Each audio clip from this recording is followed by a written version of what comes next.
Beatrice, selamat datang di Beetle Channel, semoga kita bahagia. Jangan lupa subscribe, like, komen dan share agar channel ini semakin berkembang. Terima kasih. Bab 1311. Baik Jasper dan John berbagi pandangan dan tersenyum ketika mereka mendengar Vita memuji makanannya. Satu-satunya hobi Vita adalah makan makanan enak, dan ini adalah sesuatu yang dialami oleh dua orang lainnya secara langsung. Setelah mendengar pria itu memuji hidangan ikan buntal ini, minat Jasper tumbuh. Saat ketiganya minum dan mengobrol, pintu kamar pribadi diketuk dan kemudian dibuka. Seorang pria paruh baya berjas kemudian masuk. "Bapak Lain, saya mendengar bawahan saya memberitahu saya bahwa Anda datang untuk makan hari ini. Saya tidak percaya mereka, tetapi disinilah Anda." Drogo memasuki ruangan dan menyapa Vita dengan penuh semangat. Ketika ekonomi berkembang, perusahaan milik swasta biasanya membutuhkan pinjaman bank yang besar untuk tumbuh. Tingkah laku Drogo saat ini jelas menunjukkan ketergantungannya pada fakta sederhana ini. Ini juga menjadi bukti bahwa status Vita di Waterhoof City masih cukup besar. Vita tersenyum dengan tenang. Baik Jasper dan John ada di sini, jadi dia tidak akan menunjukkan banyak hal. "Bapak, beras. Saya membawa teman-teman saya hari ini dan kami semua sangat menantikan hidangan Blowfish Restoran. Ini Mer Jackson dari Bank Pertanian, dan ini Mer Lain, seorang teman bisnis."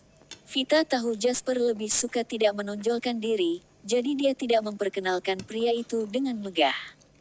Sebagai seseorang yang sudah bertahun-tahun berkecimpung di dunia bisnis, Drogo bisa melihat dari perilaku Vita bahwa kedua tamu ini spesial. Namun, sebagian besar perhatiannya tertuju pada John, yang menurut Vita berasal dari Bank Pertanian. Dia hanya berasumsi bahwa Jasper lah yang membayar dan berusaha menyenangkan dua orang lainnya. Dia berasumsi bahwa Jasper hanyalah ikan kecil. Lagi pula, pria itu terlalu muda. "Halo, Tuan Jackson. Ini kartu nama saya. Silakan datang lebih sering, saya akan pastikan untuk memberi Anda diskon." Drogo menyerahkan kartu nama itu dengan senyum lebar. Dia memperhatikan bagaimana John mengambil kartu nama itu dengan gembira terlebih dahulu sebelum Drogo berbalik untuk memberi Jasper dengan hormat. "Halo, Tuan Lain." Urutan sapaan John dan Jasper yang salah, ditambah dengan perbedaan kata yang digunakan untuk menyapa keduanya menunjukkan bahwa perhatian Drogo lebih banyak tertuju pada John.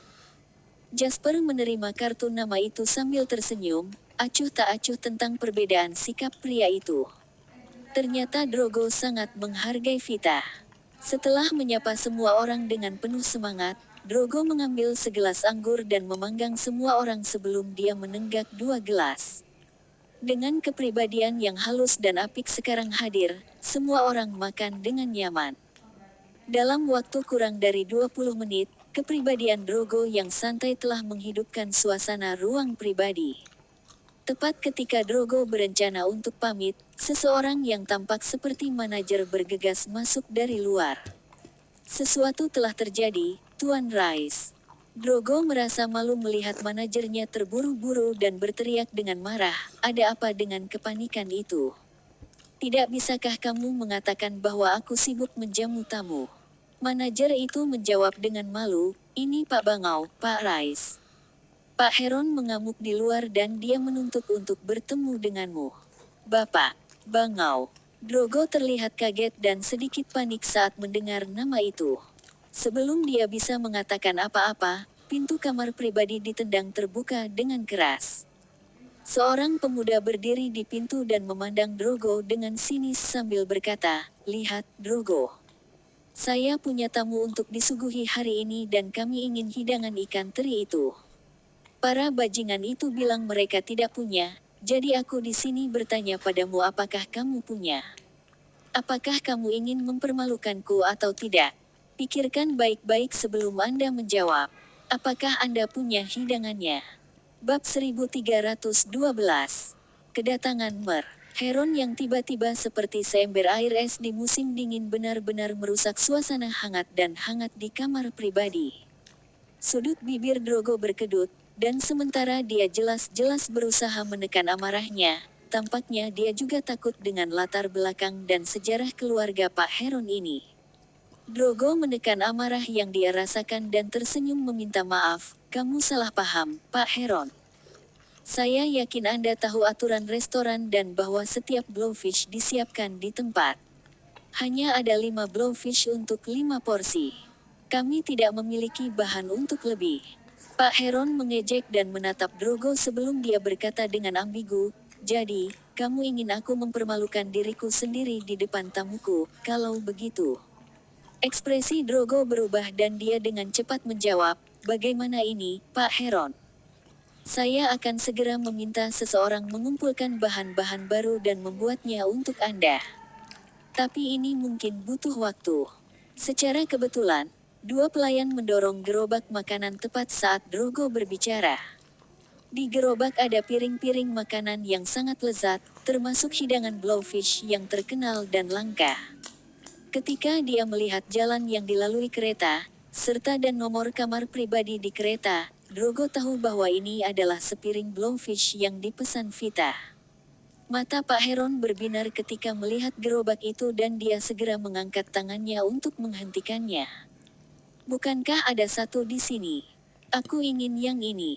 Ekspresi Drogo berubah pahit mendengar kata-kata itu, dan dia menatap Vita secara naluriah. Kali ini, Vita yang ekspresinya berubah. Jarang baginya memiliki kesempatan untuk memperlakukan orang lain, dan sekarang setelah John dan Jasper ada di sini, Vita menolak untuk dipermalukan di depan mereka. Itu adalah ikan lele yang aku pesan. Ucap Vita dengan tenang. Nada suaranya ringan, tetapi implikasinya jelas. Pak Heron mencibir dan menatap Vita sebelum dia mendengus jijik. Dari mana asalmu?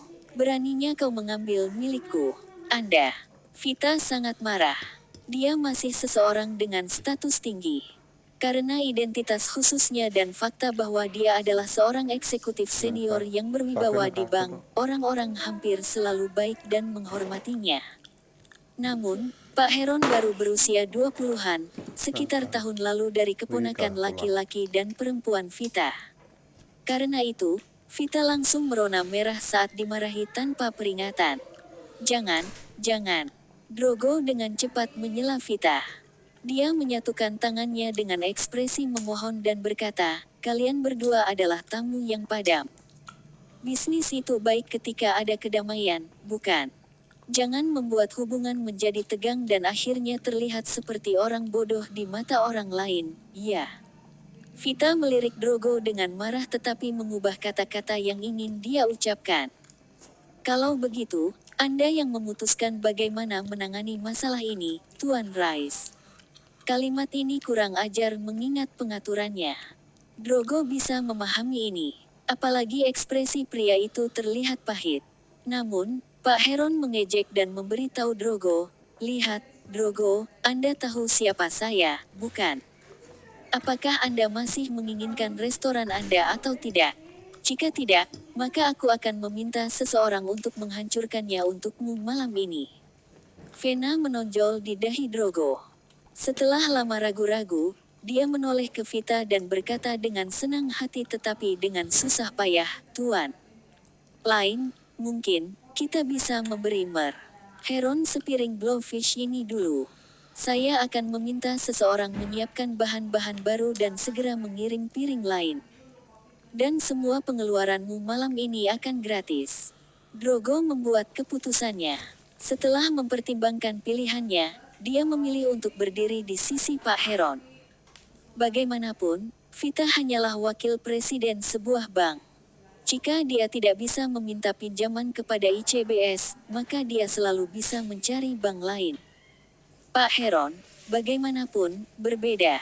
Sejauh menyangkut Drogo, Pak Heron lebih kuat dari Vita. Kulit Vita langsung memerah merah tua. Keputusan Drogo membuatnya merasa dipermalukan di depan John dan Jasper. Hahaha. Pak Heron tertawa terbahak-bahak dan berkata, bagus, sangat bagus. Jadi kamu masih tahu apa yang baik untukmu, Drogo. Senang, Pak Heron melirik Vita dan 2 lainnya sebelum mendengus.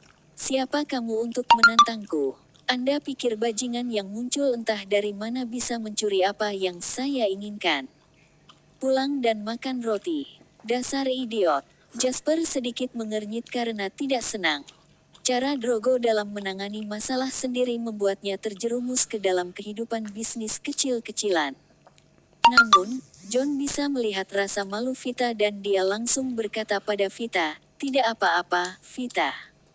Ini hanya hidangan, kita tidak perlu memakannya." "Tidak!" Vita tiba-tiba berteriak, mengagetkan John.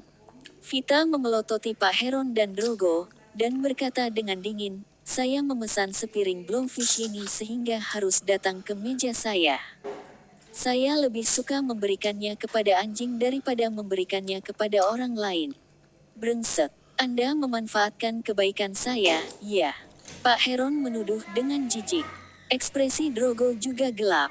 Dia merasa sangat bertentangan sebelum dia membuat keputusan. Namun, sekarang setelah keputusan dibuat, desakan Vita membuatnya kesal. "Tolong jangan mempersulit saya, Tuan Lain," kata Drogo dingin. "Bisnis saya kecil dan saya tidak mampu menyinggung siapapun."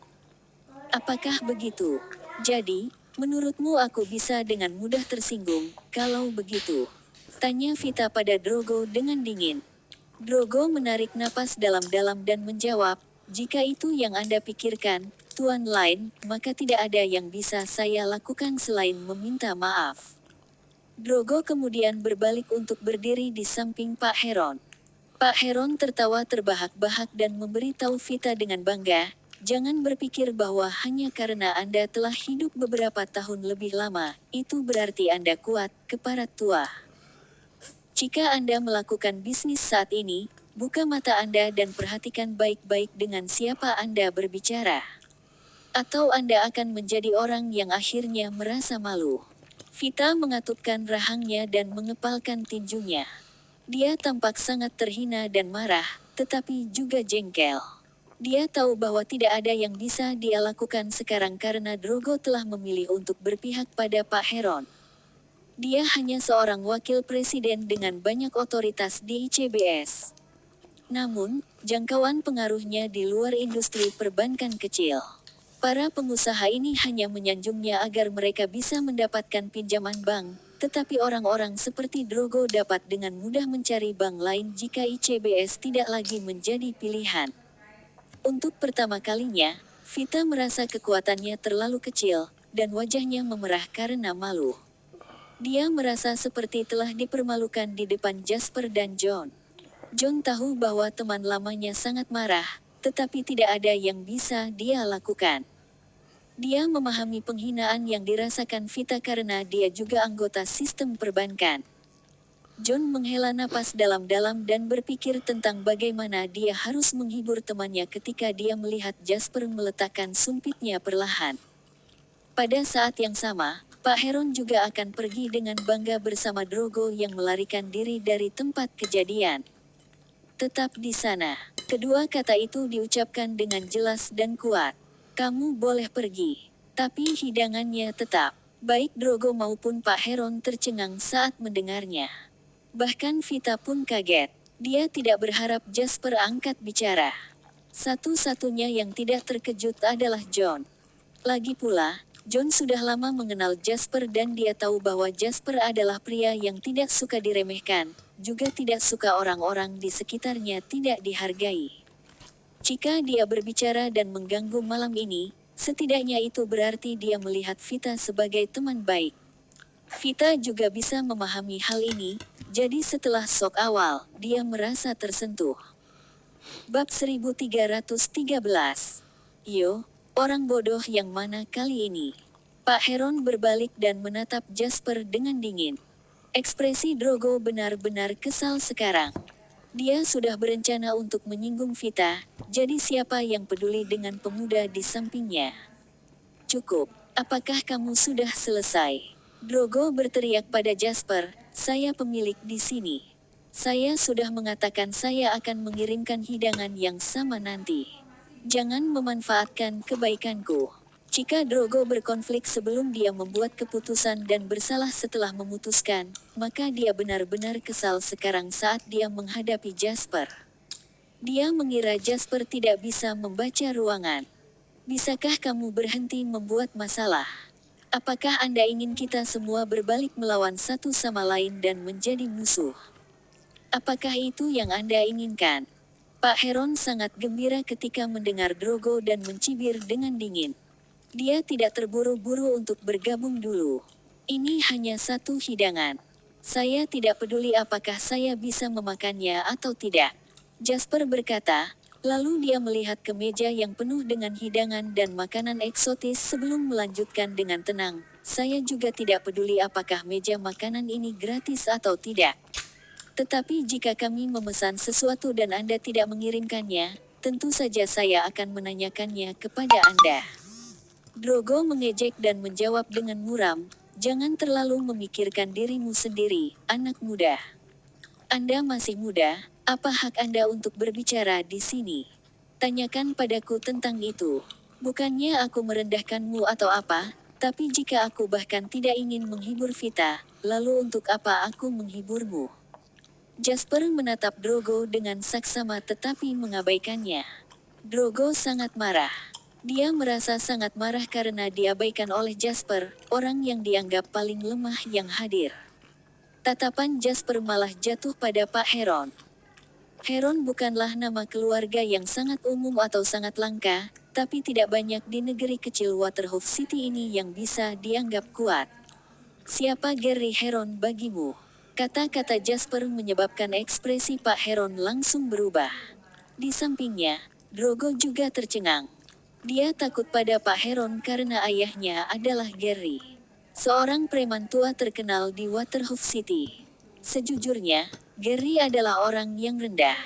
Sejak kampanye Strike Hard Against Crime, gangster Waterhoof City telah berkurang, sementara Gary, bos dari hari-hari sebelum kampanye, juga berhasil mengubah industri dan mulai melakukan bisnis yang sah. Namun demikian, pria itu memiliki reputasi yang cukup baik di bawah tanah Waterhoof City. Karena itu, tidak ada yang berani menyinggung Tuan Bangau Muda. Bagaimanapun, ayahnya Gary adalah pria kejam yang tidak bisa dinalar. Ketika Pak Heron mengancam akan menghancurkan tokonya malam ini, Drogo tidak meragukannya. Namun, saat melihat pria bernama Mer lain ini begitu mudah memanggil nama Gary, Drogo merasa gelisah. Siapa kamu? Beraninya kau menyebut ayahku dengan namanya. Pak Heron tidak terlalu memikirkannya dan menunjuk hidung Jasper sambil memarahi. Apa yang salah? Bukankah maksud dari nama ayahmu adalah agar dia bisa disebut dengan nama itu? Jasper bertanya dengan tenang. Dia sudah menekan nomor Gary saat berbicara. Dia tidak ingin membuang waktu untuk anak-anak dana perwalian yang tidak berotak seperti Tuan Heron muda. Jasper meletakkan teleponnya di speaker dan keluarlah suara Gary yang benar-benar sopan dan terkejut. Bapak, lain.